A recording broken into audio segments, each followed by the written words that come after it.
All right, we're here. First ever episode. All right, my first ever guest, Kenny Ken. All right, thank you for coming on my show. It's a real pleasure, mate. I really appreciate it. How's things? Tell me how's the corona thing affecting you, mate?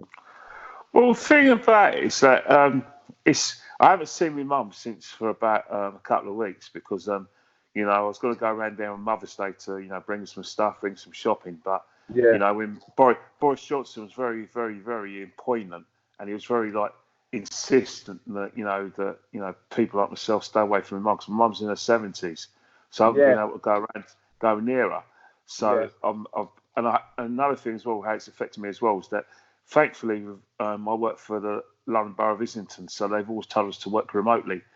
So in terms of the work we do, because I work in sort of finance collection, yeah, and basically what they want you to do is that the only thing now is helping in small businesses, helping members of the public, mm, and who have a lot of them have lost their jobs because of they work in industries like the leisure industry, yeah. retail, certain retail industries, and they've been told to close down. So basically, all we're doing is just galvanising them to see if they can get help with from the government, and we've just been advising them and just giving them more time to deal with deal with any like payments they need to make towards the council. So that's our job for the foreseeable future, for all the residents at London Borough of Islington. So my message to a lot of members of the public is that all the local authorities across London are aware of the situation, and they are going to take everything you say into consideration, and they're there to actually help you through your situations, i.e., sudden unemployment or situations where you've got to maybe apply for government grants. So if you need anything, also please go towards the government websites. But if you need any advice and anything that may be available for council tax or business rates, please contact your local council, Yeah. because all local authorities have been given a circular by central government to advise that they will be making assistance through the council schemes. So don't forget that, ladies and gentlemen. Yeah. So if anyone who doesn't know you, I'm sure a lot of people do know you. You know, you've been on the AFTV circuit. You're a big Arsenal fan, and you're a big boxing fan as well. You're from my neck of the woods. You're Yeah, from Hornsey, definitely. aren't you? You're from Well, definitely. Hornsey. Well, basically, I was born in Liverpool Road in Highbury, and Liverpool Yeah. Road is Holloway Road, but our first house is in Albert Park. And I've been an Arsenal fan virtually through my mum. But the reason why me and you got a big connection is because when I was about in 1975, we moved to Crouch Hill for about 3 years. Yeah. So when you went, if you live in Crouch Hill, the Catholic school you go to is your nursery would be Goldstone Nursery and Archway, because it's just have to go on top of the road and then go through Hornsey right straight to Archway. And if you went to your first Catholic school, me and you went to was St Peter's and Shane, The Peters and which Chains. I didn't know you went to Peters and Chains. I went before I went when I was living in Crouch Hill. When I first went to primary school, I went to St Peter's and Shane, How do you know I went to Peters and Chains? because anyone who's from Crouch Hill and a Catholic will go to St Peter's and Shane, which How did you means know I was a Catholic? because simple reason is that I first thing I remember, I said, right, this guy, I don't know, this guy has to be a Catholic because the way he goes on, the way he goes on, he must have been forced to go to church by his parents. And I thought, Yeah, right, he yeah, said he was from a friend, apparently a good friend of mine at work went to school with you in Tottenham, because yeah, that's how I first found out your name was Colin. Because he yeah, said to me that time when we first met, when we lost to Olympiacos 3-2, yeah. me and you had that little exchange. You went, how do you know Colin Newell? I said, who's Colin Newell? He says, that guy you having a talk with. I said, what? Is that Heavy D's real name? Colin Newell? Yeah. So I said, has he always been Arsenal? He said, yeah.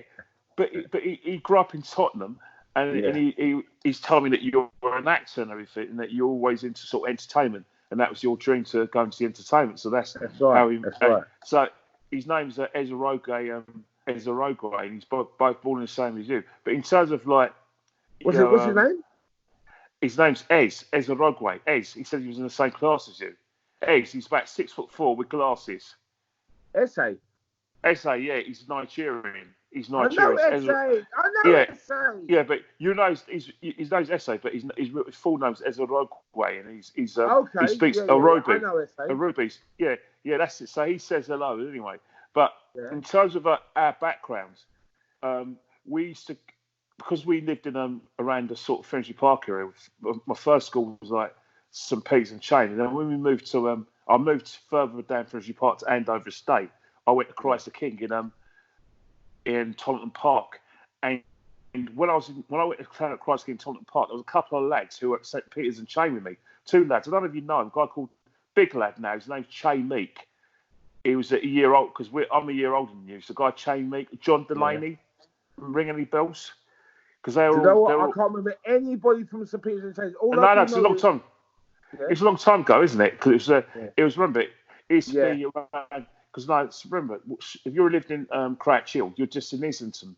But if you go further past Crouch Hill and go down to Stradbrook Road, on the left, on the sort of right-hand side of the road is Haringey. On the left-hand side is Islington. I was on the Haringey side. I was Court.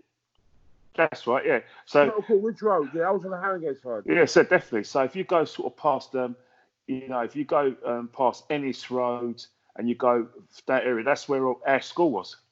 Around, sort of around just the back of Crouch End. It was around Crouch End side. St Peter's and Chain, that was the Islington side, wasn't it?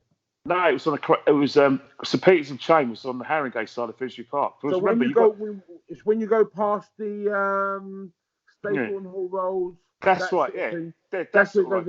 Yeah, because remember, we were in Islington, Crouch Hill. We're housed by London Borough in Islington. But if you go sort of round the back of, if you go past, for instance, where the Nando's is? That's Haringey, going towards Ennis Road. So when you go down the end of Stradbrook Road, opposite you've got the Tesco's and you've got all the shops. You've got the West Indian shop. Go down the end of the road. You go to Stapleton Road. Stapleton Hall Road, that's Haringey. Yeah. But if you go past that on the Holy Park Estate, that's Islington. Just where Fonthill is. No, Front Hall Road, that's Islington. Because that's if you go on the others. Yeah, Islington. So Finchley Park's very extraordinary because Finchley Park covers Haringey, the park, and where you're from, and then you've got where the banks are, where the hotels are, it's Hackney. Hackney, and then Haringey. Yeah, that's it. So that's how me and you kind of got history. But it's only for about 3 years. Then 1977, 78, I moved to Islington, proper Islington. Around like the Andover Estate. So you've got the Andover Estate. So one side of the Andover Estate goes down Moray Road, which goes to St Mark's, and then the other side goes around Durham Road to Seven Sisters, and there's another side up the top. It's off Ned and Newton Barroway, which is on Hornsey Road. So Andover Estate kind of covers three roads. But it was there where where's an Arsenal strongholds, where basically all the Arsenal boys were from there. From the flats, we used to play in the pens, and some of them were sort of the leading head boys at Arsenal. So if you lived in Andover Estate during the 70s and 80s, you can't support anyone but Arsenal. This is what people don't understand about me. Like obviously, it's been brought up in me. When you come from that manor, you've got to support Arsenal. It's in you. So it doesn't matter where you go. I moved to Tottenham, yeah. Tottenham is like obviously like enemy territory to the Arsenal. But the other days, once you're Arsenal, that's it. You can't say, oh well, all of a sudden, I'm going to support someone else. It doesn't, and people don't understand that. And just because you live in Tottenham doesn't mean you've got to support. But you got to remember one thing, right? Is that there was a lot of pressure, obviously, because remember when in the 70s when we were kids, Arsenal were very middle road side. Liverpool were very successful. And if you look at some people we grew up with, they started supporting Liverpool in the 70s and 80s, and some of them are still maintain that support today. Because remember, Liverpool had players like Keegan, Dalglish, Souness, McDermott. Phil Neal, Ray Kellums in goal. They had that great side, and they had Bob Paisley as manager. So there was a lot a lot of people around the manor who started supporting Liverpool, and then you've Glory, got to glory realise, hunters, glory hunters. yeah, glorious. But there was a few people in Andover State who supported Tottenham because they, maybe a lot of them supported Spurs because they probably wanted to annoy their dads or something. But there was a few Yeah.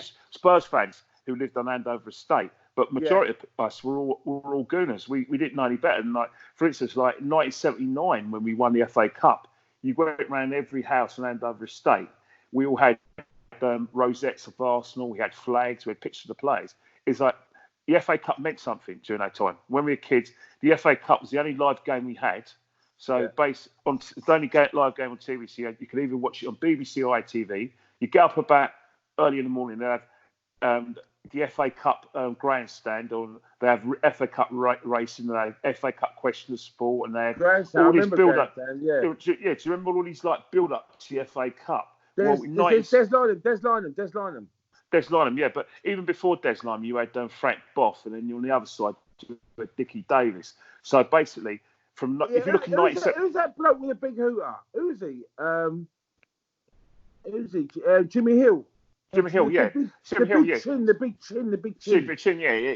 He's starting high. But basically, if you're an Arsenal supporter, in 1978 we got to the final, 79 we got to the final, and 80 we got to the final. So it was one of those things where during that time, early 80s, Tottenham were a more successful team than Arsenal.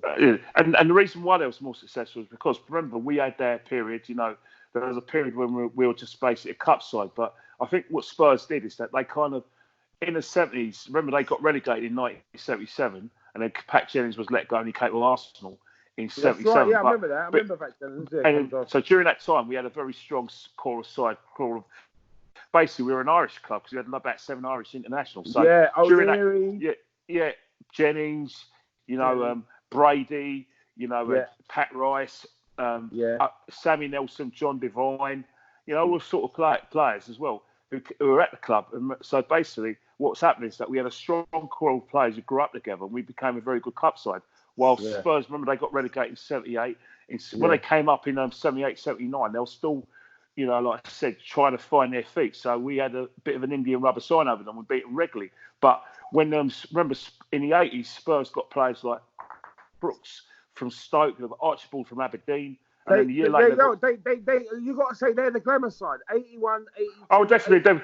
You have to, and rightly so, because remember, you've got any side that's got Ardiles and Villa and Glenn Hoddle's glamour side, and then you had Crooks and Archibald, and then they get a top England goalkeeper in Ray Clements.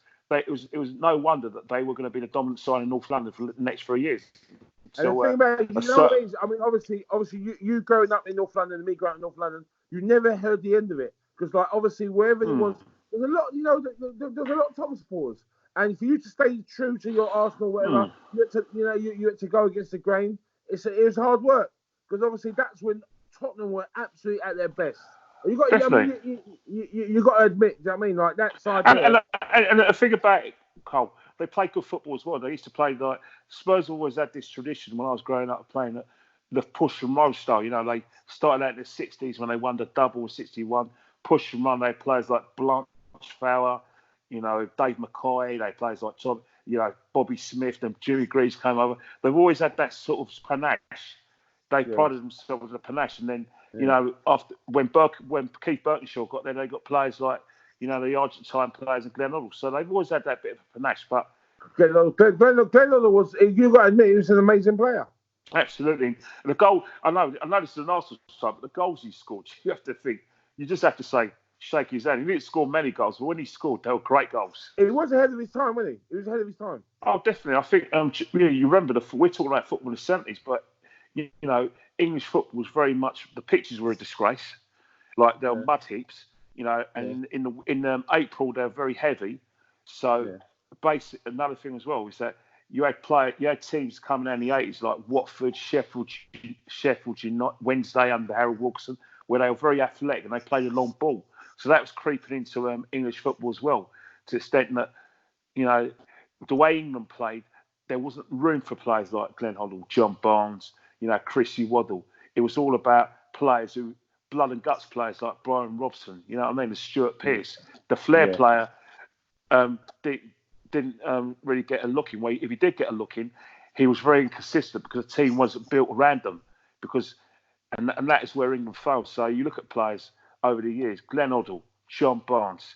Even before that, Rodney Marsh hardly got a go. Tony Curry, Alan Hudson. Now, the reason why I mention all these players, everyone talks about Gazza being his superstar. Well, I'm not actually funny.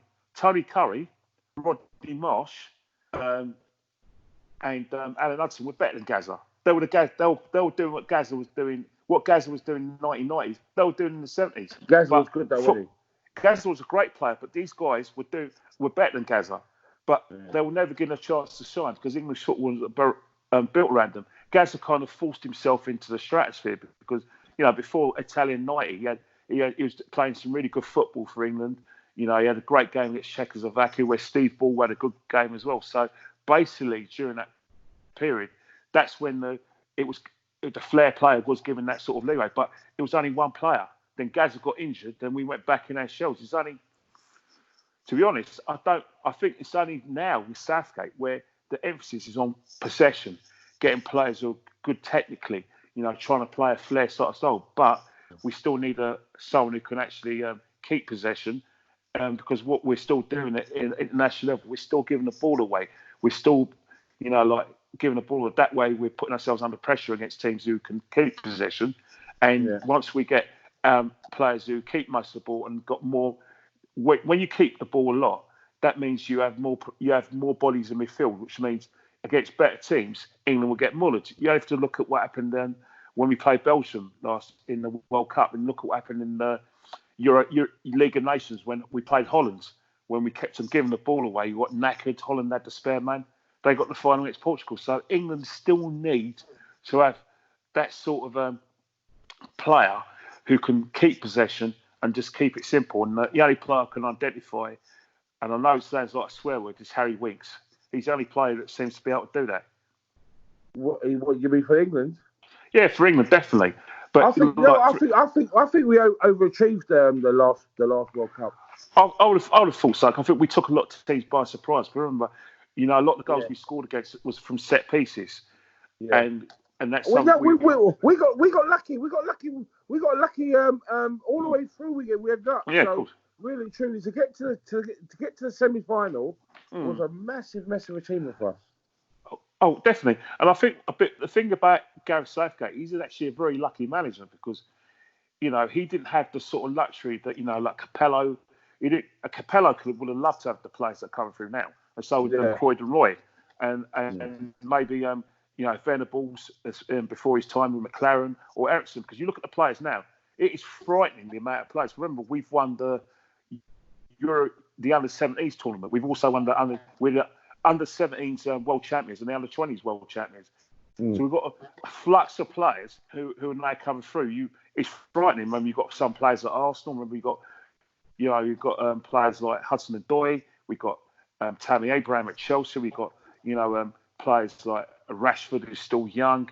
We've still got players like Maddison. Grealish is now playing for England after he stopped playing for Ireland. Got Declan Rice. The conveyor belt of talent is there, but what Southgate needs to do is trying to get fit square pegs around square holes. But he still needs to get a player who can keep possession because that's what Southgate is going to need. Maybe a manager with more experience, maybe a better name manager can get the best out of England and actually get him winning tournaments. There's no criticism of Southgate, but I just don't think Southgate's the right man to get us to the pinnacle of world football and European football. Because if you look at it, if you look at England, look at Euro 2021, which is now. If England win their group in the second round, they can play someone like either France, Portugal, and Germany. Now, I don't know about the Germans, but if you look at definitely the French and the Portuguese, they've got players in midfield who can keep the ball. Remember, Portugal got Fernandes of Man United. France, you know what they got. So against those sort of teams, that's where we probably need a more experienced manager who can actually unlock the door and keep possession and beat these teams. Even though we've got this array of talent, maybe I think it's probably a step too far to actually win the Euros next year. You think so? Do you know what? I've always said that we've got the best league in the world. We've got the best league in the world, and the thing about it is we've got all the best, but maybe we're not investing enough in the youth and stuff. We're always buying ready-made players coming to the league. Yeah. We've got I the think, I best think, I league in think, the world. I think what it is, right, is that you have to look at the Liverpool example. Is in that obviously I know your feelings on our chairman. You think that in terms of that he's not investing a lot of money into the Who's team, that? and I think Kroenke. You don't think Kroenke's invested enough money into the football club. But what I I'm don't trying to think there's no way.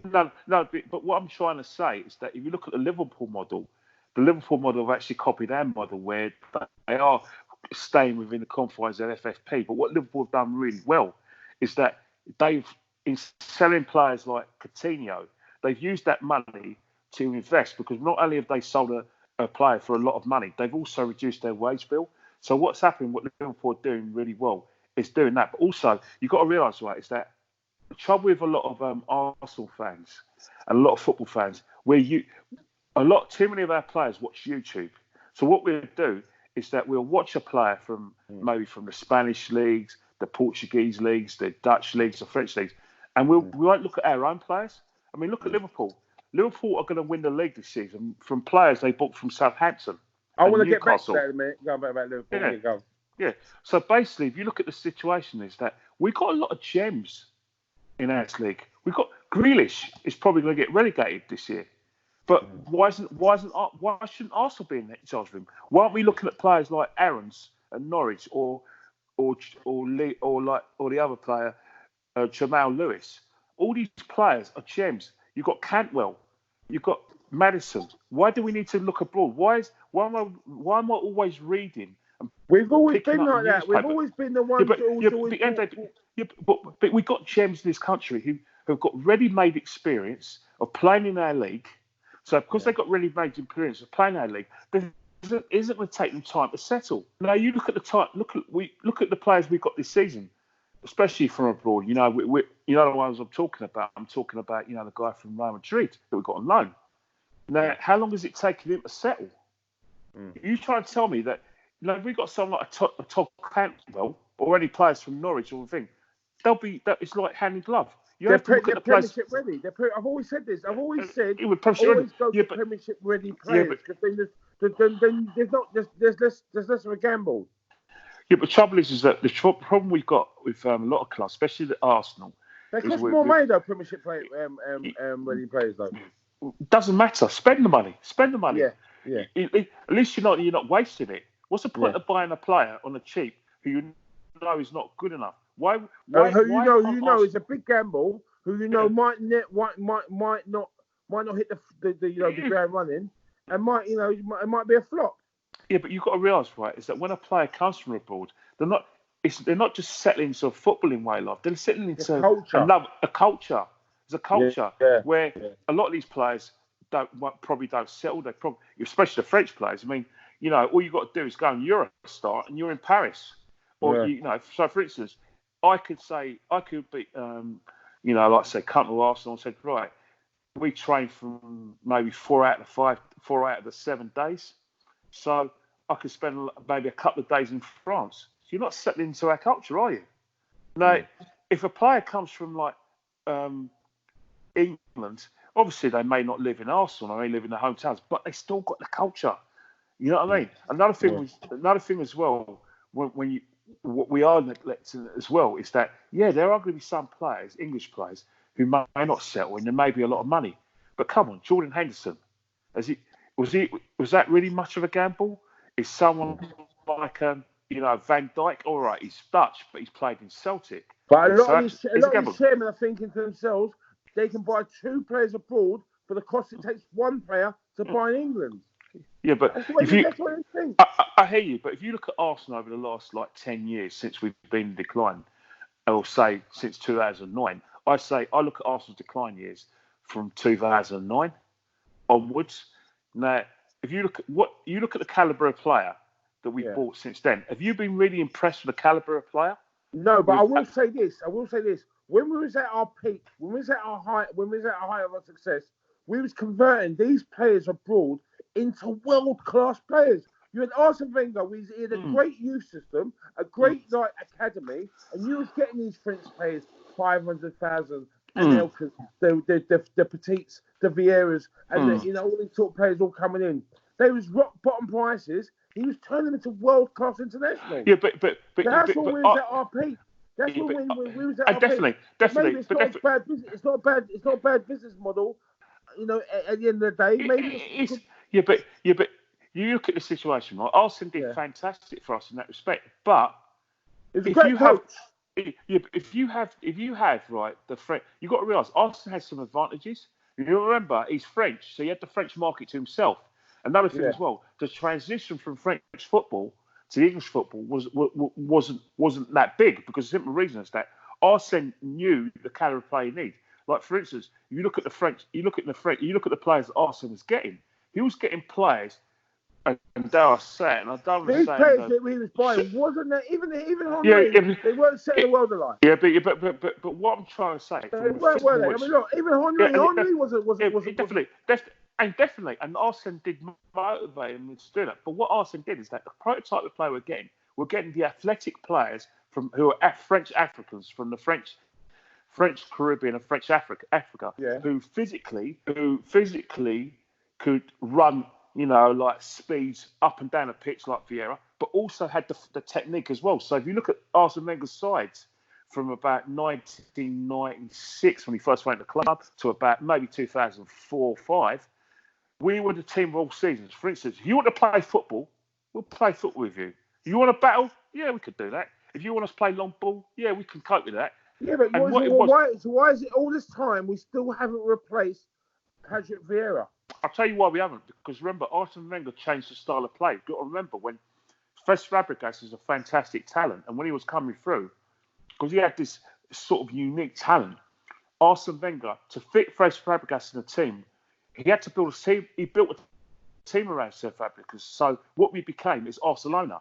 Barcelona is about Cesc Fabregas. So what you do is you don't just build like workhorses around Cesc Fabregas. You want players of similar technique with Cesc Fabregas. So what Arsene did is he bought a lot of number 10s. Remember the sort of players were. So you have players like you have Cesc Fabregas. So you don't need to replace Vieira because you're playing a different way. You're playing a possession-based football like Barcelona. So you're getting players. So you're getting players like Gleb.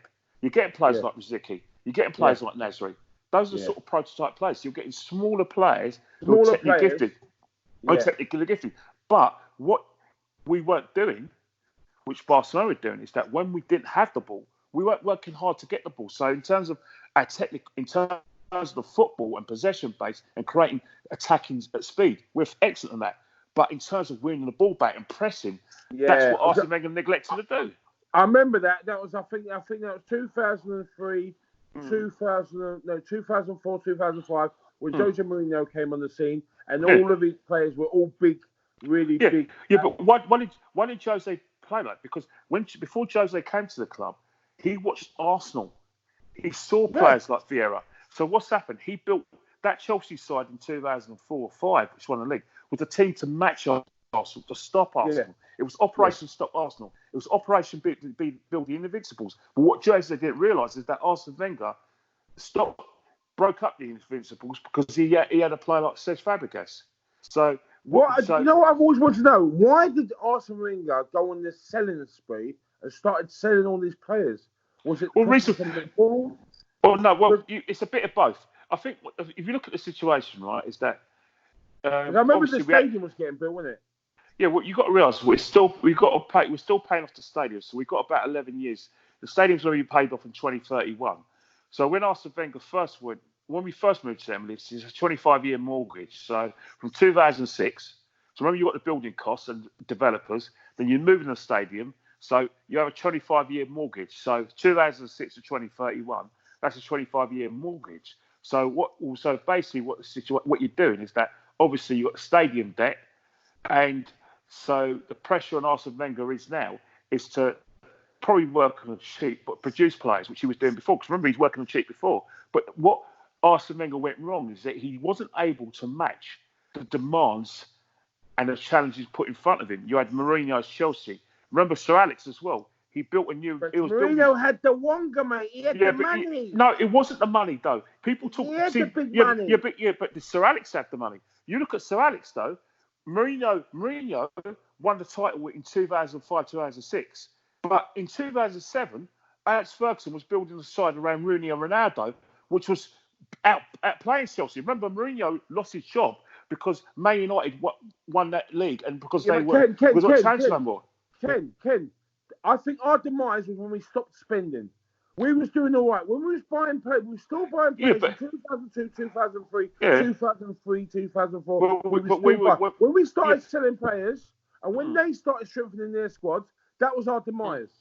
Yeah, but don't you? But if you look at the situation, right? Yes, Chelsea had the market to themselves, but sometimes Chelsea would buy players. They bought Sean White-Phillips for 20 million. They didn't even need him. Yeah, but even so, you can't just use Chelsea's money and shares because at the end of the day, you say Chelsea still have good. You still have to have good players. You still have to have a good coach. You still have to have a good structure. But you know what? Money helps. But Mourinho left a mentality though. Chelsea had a mentality that Mourinho's left a mentality that is still there today at Chelsea. He left foundations. They had the money. They had a great coach. They had it all. Like what Pep Guardiola's doing at Man City. Yeah, but sometimes, right? Wenger still had a good crop of players. He still had a good crop of players. He was stubborn and it was well intentioned, but it was stubborn. Barcelona. Would you take Arsene Wenger back now? No, because the simple reason is that you got to realise, right, is that he's part of the problem. Yes, you attribute the fact that we're in decline, but you've got to realise one thing. He's a great manager. Yeah, he's a great, but he's not a good manager now. He's finished. His time was up. You can't just rewrite history. Maybe he needed 6 months of a year off. No. Sabbatical. Arsene Wenger. You've got to realise, right? Arsene Wenger stopped being a great manager a lot longer before he was forced out. Arsene Wenger stopped. If you look at the situation, right, that was you Wenger out? Oh, you know for a fact I was. You know for a fact where I was. I know this is new to your viewers, but it's not a case of being Wenger out. So when you're Wenger out, you have to have reasons. You can't just say. What do you think about the Wenger out statue? I mean, not the Wenger out. So what do you reckon about the new Wenger statue at Emirates? Deserves it. So does George Graham. Both of them deserve trophies because of what they did for the club. Ian Wright deserves a statue as well, doesn't he? Not really. No, I don't think so. I think nothing personal against Ian Wright, but you've got to realise in terms of Ian Wright, the only players that you have to be Ian Wright. You have to be an iconic player. Also, as well as being an iconic player, you have to have won in the league and won in Europe. No disrespect to Ian Wright. Henry is a bigger icon than he'll ever be. So Dennis. All right, they're the two of the greatest players we've ever had. Is Tony Adams a bigger icon than Ian Wright? 100% Tony Adams, because at the end of the day, if you look at players who win the league, it's all about image, right? Arsenal. When you look at Arsenal's great sides, you have to have a captain figure, a figure that represents the club. That when you mention that player. When you say who do you remind you of Arsenal as that player? For instance, at Arsenal we had Tony Adams. Liverpool they had players, they had people like Ron Yates, Graham Souness, because they weren't successful. Ian Wright's a lot of the reason why a lot of people started supporting Arsenal. But he's not a Mr. Arsenal, is he? Tony Adams is Mr. Arsenal. Yeah. Chelsea, John Terry is Mr. Chelsea. Yeah. At Man City, during their Vincent Kompany is their thing. You know what I'm trying to say? You've got to have talisman figures. Ian Wright, yes, obviously Ian Wright. If you look at a lot of the young Afro-Caribbean community around London, like what Ian Wright did is that he took Afro-Caribbeans from London and Africa who probably could have supported their local clubs. He turned them into Arsenal supporters because Ian Wright had a personality. So, for instance, if you lived in Brixton, you support Arsenal because of Ian Wright. If you lived in Chapel, you lived in somewhere like black football fans identity. Yeah, but if you lived in somewhere like Stepney, a black football fan in Stepney or a black football fan in Newham, instead of supporting West Ham, Ian Wright. So Ian Wright became an icon. They could identify with him. So they could, because the reason why Ian Wright will always be a legend. Not because of the fact the way he conducts himself. It's the fact that he got that door slammed in his face in terms of football. Remember, he didn't have the apprentice apprenticeship. He went to Brighton, though he was told that it wasn't good enough, which is a shock. And then at the age of 21, coming up to his 22nd birthday, Stevie Coppell took a look at him because remember he was at Dulwich Hamlet, only just to be registered, and someone at Dulwich Hamlet who was at Crystal Palace said, was going up to him, right? I said, how comes you haven't made it? And they said, right, go speak to Steve Coppell. So Steve Coppell watched Ian Wright in training, was training at Palace. He was thinking, he scratched his head.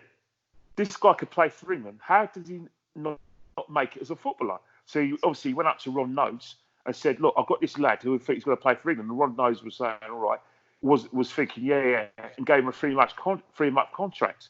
So someone like Ian Wright, the struggle of being rejected by clubs, right into clubs like Arsenal, not getting an answer, or clubs come to see him and thinking he's too small.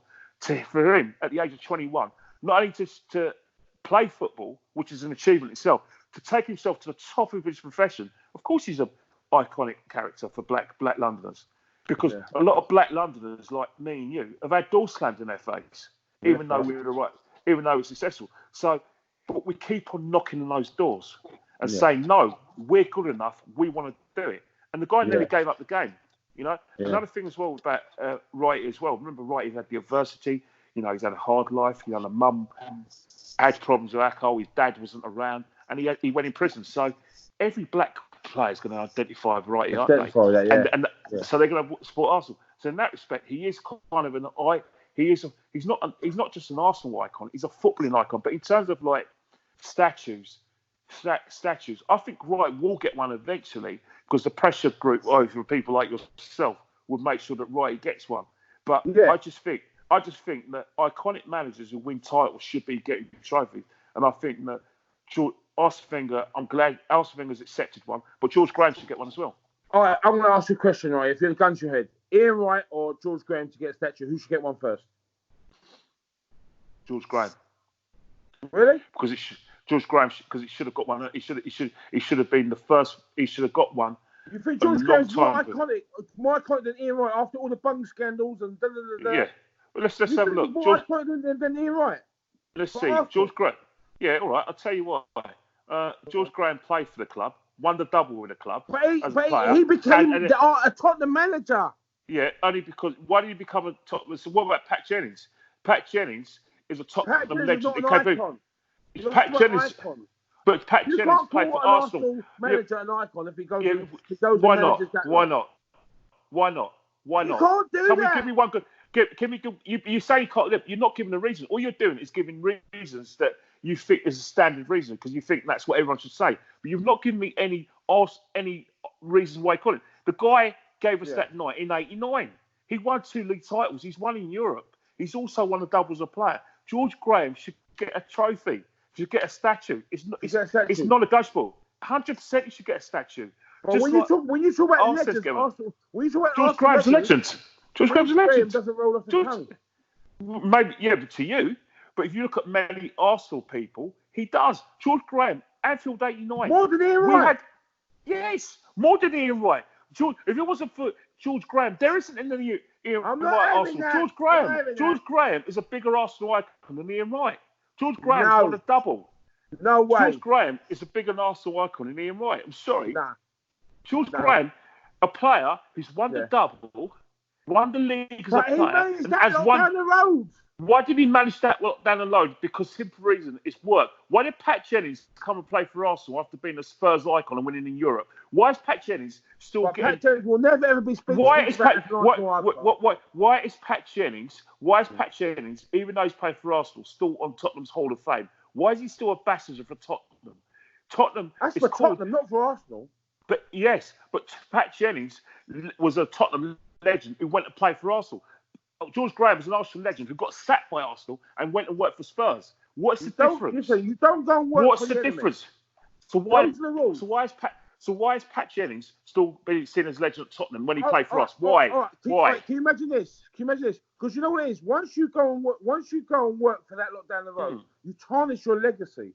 Oh, so it's Pat Jennings tarnished legacy for Tottenham then? So why are Spurs? It's a question. You're not answering. Why are Spurs still it still puts Pat Jennings in the Hall of Fame, and why are Spurs employing him as a matchday ambassador? No, They're different to us. Pat Jennings won in Europe for Tottenham. Oh yeah, I forgot to tell you. By the way, George Graham didn't just win a double. He actually won the Fairs Cup for Arsenal. So he's won in Europe. So he's the only manager to win in Europe and win the league as a player, as a manager. So what's more iconic than that? Well, do you know what? This debate can rage on, mate. You know what? Colin played for the club. Yeah. One title for the club, one in Europe for the club. Managed the club, won 2 titles and one in Europe. You can't get more iconic than that. Ian Wright's won a Premier League title with Arsenal. He's won. You know what? He's more influential. He's more of an icon. But he's more influential to the younger fans who were ripped away from supporting their local clubs to support Arsenal. But and what he'd done is that he brought Arsenal. But in terms of service to the football club, and in terms of being an Arsenal man, George Graham's more of an Arsenal man than Ian Wright, in my opinion. You don't have to agree with it. There's a lot of people who may not agree with me. I'm not going to. We'll have to agree to disagree. We have to agree to disagree. I'm going to ask the viewers. All right, let me know what you think. Is Ian Wright more iconic than George Graham? Let me know your thoughts and your comments. Or is George Graham more iconic than Ian Wright? All right, whatever, vice versa. Is George Graham more iconic than Ian Wright? Let me know your thoughts and your comments. Right, there's one last topic I want to get to before we go. This Corona thing right here, it's messed up the whole football season. Yes. How do you feel that this should be settled? The end of the season. I'm glad you asked for that. I don't think we're going to play out the season. I'm glad you asked, mate. All right, let me tell you one thing, right? Yeah. Football, events in football like a domino effect. Yeah. So let's start from the first dominoes piece. The first domino piece is TV. The second domino piece is advertising. Yeah. The third domino piece is the Premier League, and the last bit of the domino is the players. Yeah. And then you've got the biggest elephant in the room, which is just the crisis, right? Yeah. Because of those other 4 pieces, right? You've got a situation where the Premier League are going to have a £1 billion bill from not just Sky and BT Sport, but they're going to have a £1 billion bill from other TV stations across the road. So, for instance, we sell our TV rights to Star Sports in Africa, which is mainly based on that. We sell our TV rights to Fox Sports in Australia. We sell our TV rights to NBC, to beIN Sports, to Al Jazeera. Yeah. Now, all of those guys, to Southeast Asia, all around the world.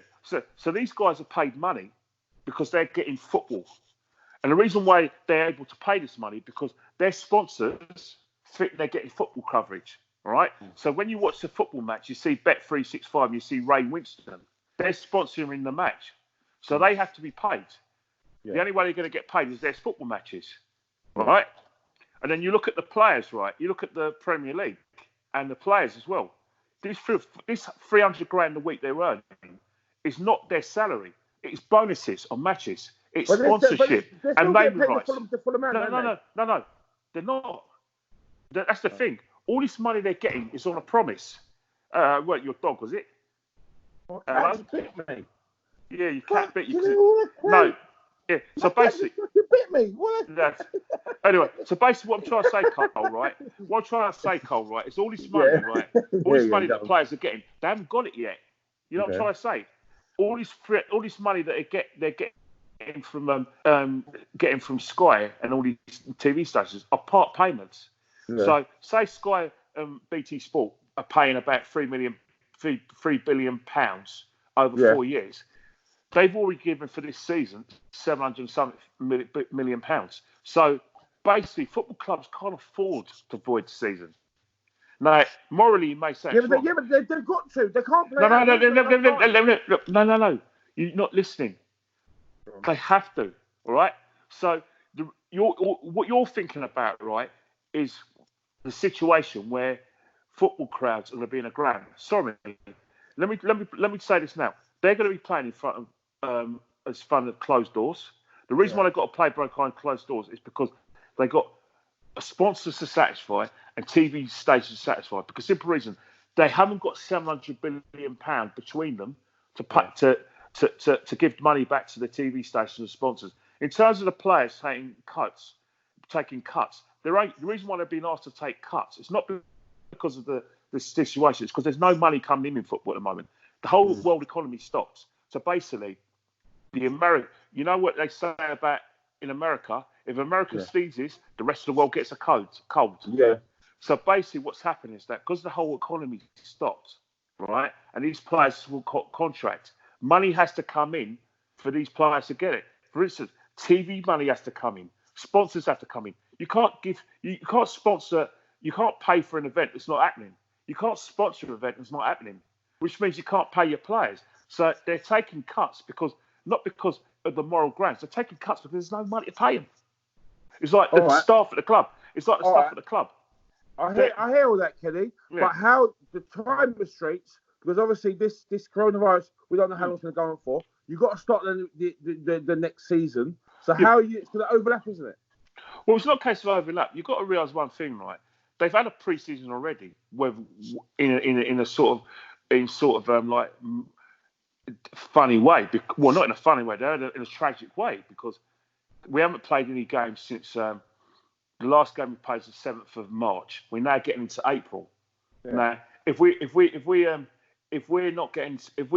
start playing football maybe by the end of May, they've had a nearly 2.5 months rest because they're not training against each other, are they? They're not playing practice matches. They're self-isolating. So they've had a kind of pre-season where. So basically, what's happening? They've had a break. They've had a summer holiday. They've had a break. So because they've had a break, right? You can play this. Remember, the Champions League and Europa Leagues is now going to be a summer tournament for simple reasons that the priority has to be their leagues because of the TV money that they get. But if you notice, the Champions League hasn't been scrapped because that's the biggest cash cow now, isn't it? Because in terms of like TV money, it's postponed. But it's postponed. So basically, the international break, international fixtures, which bring in no money, right, have been said, all right, you take a break because we're the cash cows and we pay for everything. We want the calendar cleared for our teams. All right, in Belgium, they scrapped the league, but no disrespect to Belgian football. Where's the TV money from around the world to watch the Belgian Premier League? Where is it? Can I say something to you, Ken? All right, basically, I've heard whispers. That they're going to do a playoff. They do a playoff between Liverpool and Messi. I don't know if it's true or not. Don't shoot the messenger. I've heard that Liverpool and Messi are going to play one game, a cup final for the Premier League trophy. I've heard that for the Champions League places, they're going to be doing playoffs for the Champions League places. Yeah, but whether that's true or not, I don't know. Yeah, but you do realise, right? It's going to be behind whatever happens. It'll be behind closed doors, probably. The thing is, the biggest elephant in the room that you haven't taken into consideration, right, is that the other domino effect as well is that fans, as you all know, fans who have season tickets, they pay a year in advance for matches they think they're going to be watching. I know. I've got a season ticket. I know. So fans like us who've got season tickets, there's another consideration. We're the last. Are we going to get the money back next season? Yeah, that's true. Are we going to get our money back? Because if it's behind closed doors and they're showing all the games live, are we going to get? Are their season tickets going to be reduced next season? And the other biggest elephant in the room as well, because I know you're in a rush. Think about this, right? Yeah. All right. We've been told to self-isolate, right? A lot of football fans assume that when everything gets back to normal, that they're all going to be allowed in the ground. Do you seriously think after we've had this pandemic, they're going to allow 60,000 fans? No way. A football ground? No way. Exactly. That'll be a long way off. When that so basically, what you're going to have a situation now. You're going to be playing in front of reduced capacities because of safety. For a long time. The reason why you're going to play in front of reduced capacities is because you can't. To actually hold a football match, you need a health certificate, health and safety certificate. Yeah. And one of the reasons why you need the health and safety certificate is your spectators, since Hillsborough, their safety has to be more paramount, just as important as the players. Which means you can't have 60,000 people at the Emirates. in May or June or August. So what you're going to have, you have to have a gradual letting in the fans. So, for instance, you'll have games behind closed doors, and maybe you might have capacities of 20,000. Ken, You know I what I mean? don't think that people are going to want to go to football games anyway after this. Yes, they will. Yes, they will. The reason why they want to go for football is the simple reason is that a lot of people are not admitting, all right, people who are working from home every day hate it. The reason why they hate it is because they're not getting interaction with their friends. They're not doing anything normal. They're not being able to go to the takeaway. They're not being able to go to Chibby. What's happened is that even though it's the right thing, we're very restricted. The only thing we get as a couple of comfort is a bit of boxing and football. So what's going to happen is that they're killing and dying to have what they consider to be normal. Which is watching football and going to boxing. Do you think the Premier League will ever be the same again? Not at all, because simple reasons. This is a kick in a trade sort of way. This is a kick in the teeth they needed, because simple reason, right, is that there's been too much spending without having the money there. All the money they're spending, they haven't got it yet. All this budget they're having, they're assuming that they're going to keep on getting £1 billion a year on TV rights. This is the biggest kick in the teeth they can ever have, because all this money that they're paying their players, they're paying it on image rights they think they're going to get. We now know the economy's only stopped. No one saw this coming. It's come out the blue. No one saw it coming. That's the thing, Cole. The economy is shut down for nearly 2 weeks, and yet the whole world's over. People being sacked from their jobs. You know what? You know the reason why people are being sacked from their jobs, and why the government No, the reason why there's uncertainty is because all this money that they're spending, they haven't got. Everyone's borrowing, right?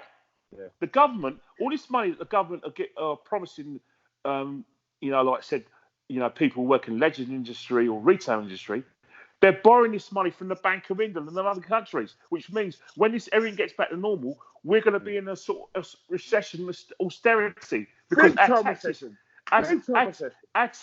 and it's not just here, but in America, our taxes have to go up because simple reason, we have to pay back that bill, the bill that the money we borrowed.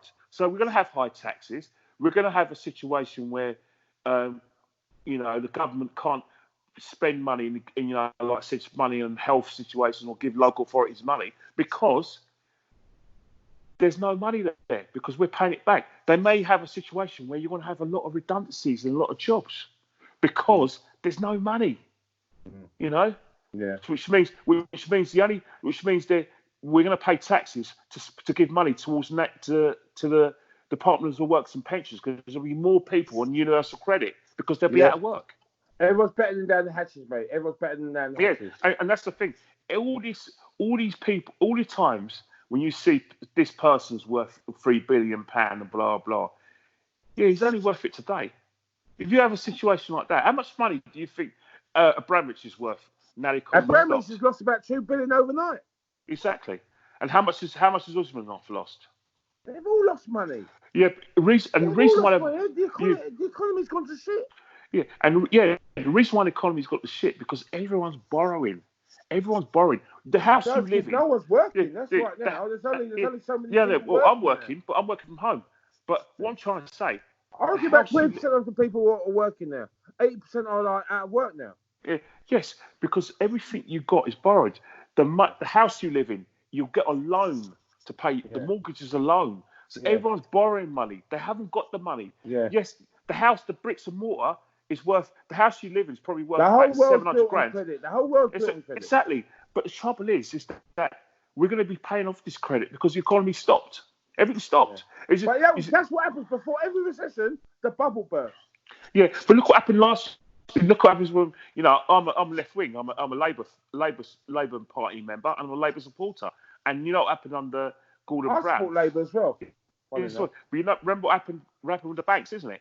Remember what happened to the banks when America when the economy under Obama when Americans were the credit crunch in America, they sneezed, the whole world got a cold. Yeah, that's right. Yeah, and that's why we went in recession because everyone was borrowing. Everyone thought they had money, but they didn't have it. It's like now we're still borrowing a lot of money.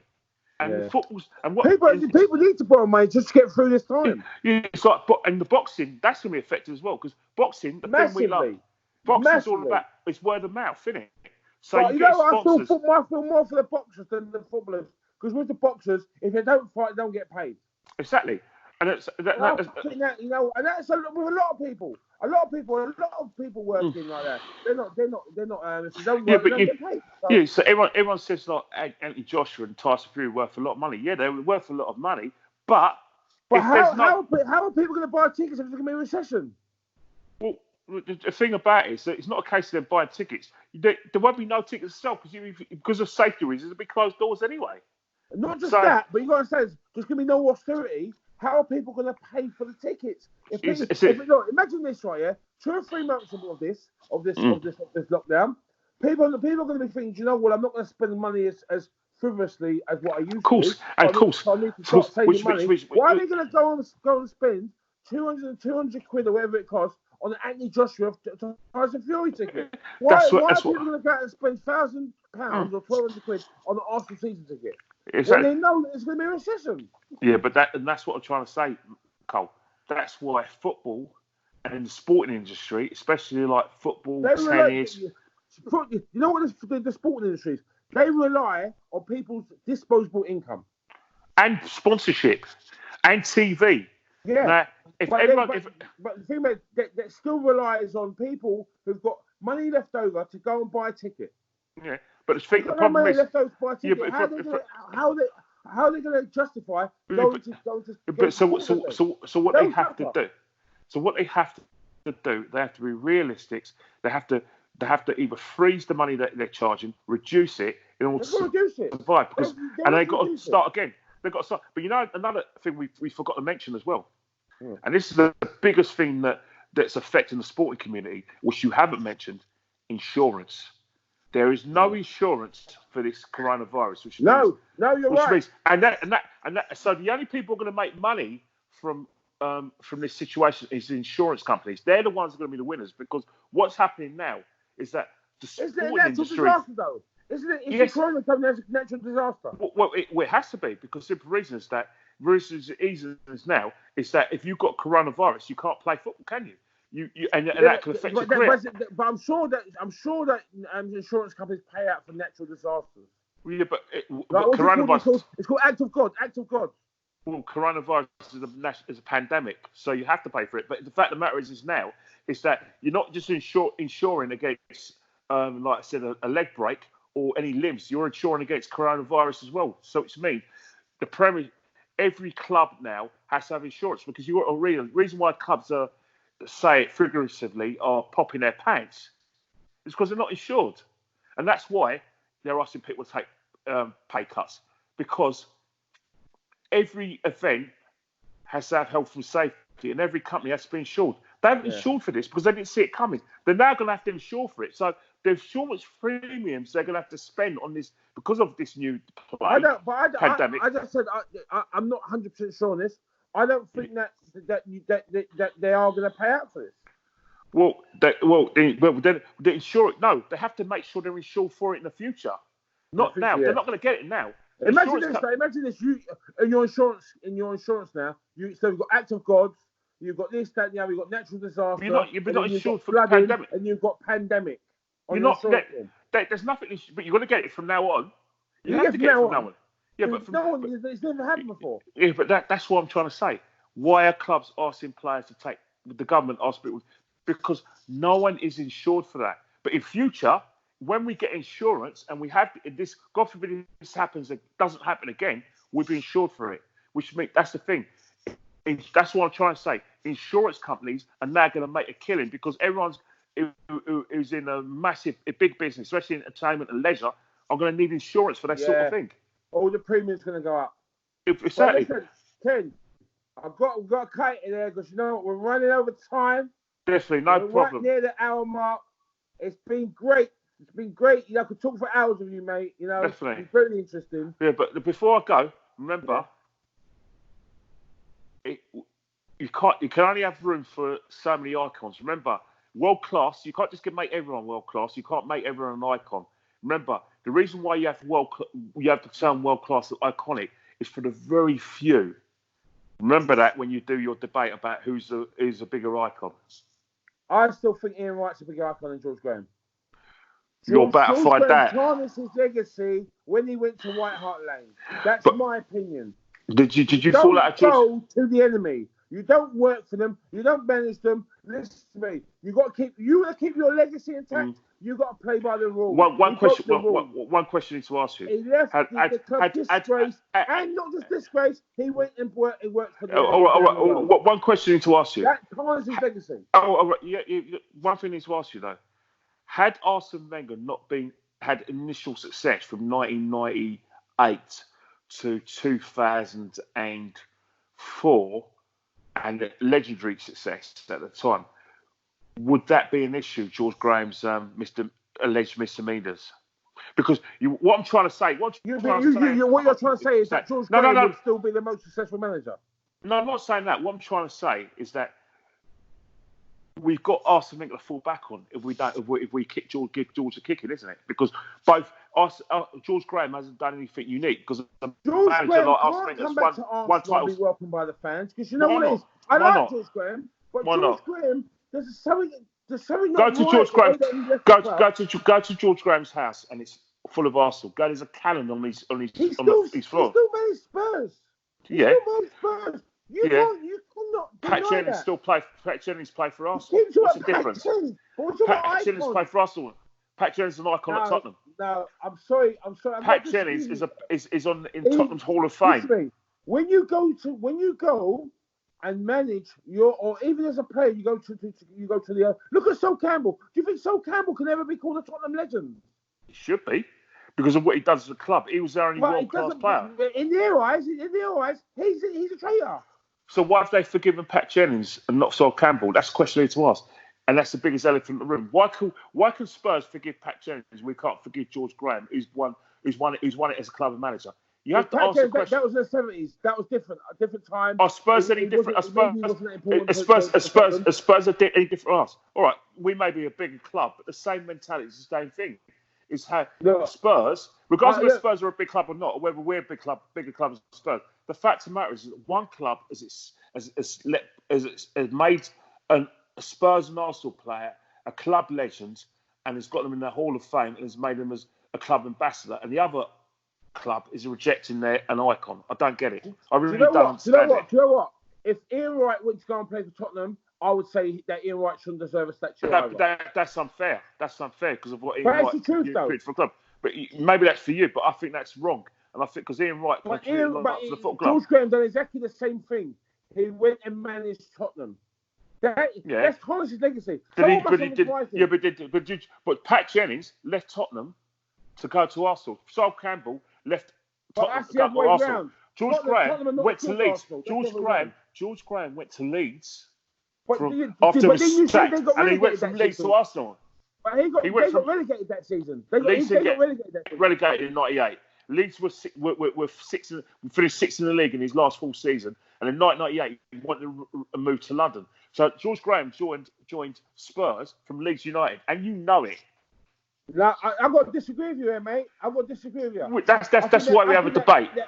Debates are boring if we don't agree. Loyal servant to Arsenal. I think that, you know what, people got very fond memories of him. He deserves a statue. Mm-hmm. If there was no Ian Wright, there'd be no Thierry Henry. People, just because Thierry... All right, I'll ask you a question. If there was no Thierry Henry, would Ian Wright deserve a statue then? Same thing. So, of course it is. 100%. But the one thing you've got to realise... The reason why Ian Wright is overshadowed is because Thierry Henry broke his record. All right, I could say to you one thing, right? Without George Graham, there would have been a 98 double. And I'll leave you with this as well. Yeah. Before you got to go. The Invincibles is not Arsenal's best ever team. The best ever team that's played for Arsenal are two. The 2002 team, is better than the Invincibles, and George Graham's 91 team is better than the Invincibles. I agree with that. See, that's something that we agreed on. Come, we got to go, right? Because I'm hungry, you're hungry. Got to go. All right, speak soon. Ken, it's been a pleasure. We're going to do this again regularly. We must do this more often. All right. Definitely. See you later, Cole. All right. You